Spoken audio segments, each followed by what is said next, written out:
You can hope for rain this week. There's not any big rain chances, but each day, most days at least, there should be at least a couple showers or a weak thunderstorm with the sea breeze and afternoon heating around. So at about 20% tomorrow, and even then that means 4 out of 5 places getting no rain. Highs at least back in the 90s. I think we'll keep, for the most part, keep temperatures under 100 most places. We're not going up to like setting record highs anytime soon, but it will maybe be a little hotter, I think, by Friday or so as the rain dries up more and the sun comes out even more. Small rain chances, though, do continue at least into early next week around here, but not any one day is particularly strong for a big rain chance. Early tomorrow morning, if you're up, upper 70s to near 80, and then a couple of showers could pop up late in the morning or afternoon, but highs averaging near about 97, but could still go over 100 in Starr County, and then dry weather tomorrow evening.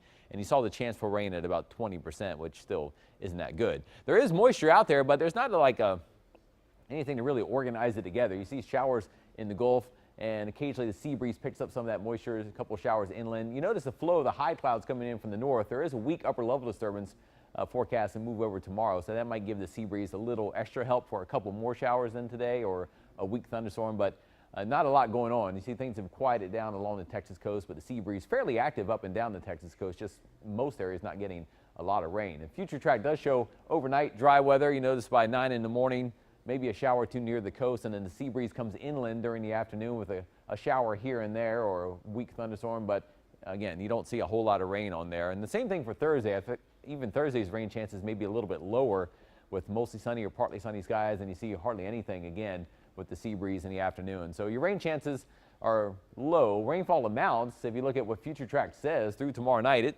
still has very light amounts, about a quarter of an inch or less in spots. And when you add up any rain on Thursday, you don't get much more either. So again, not looking for big rain. I mean, you might get a spot or two that gets a quick downpour of a half an inch or inch, but that's like one place.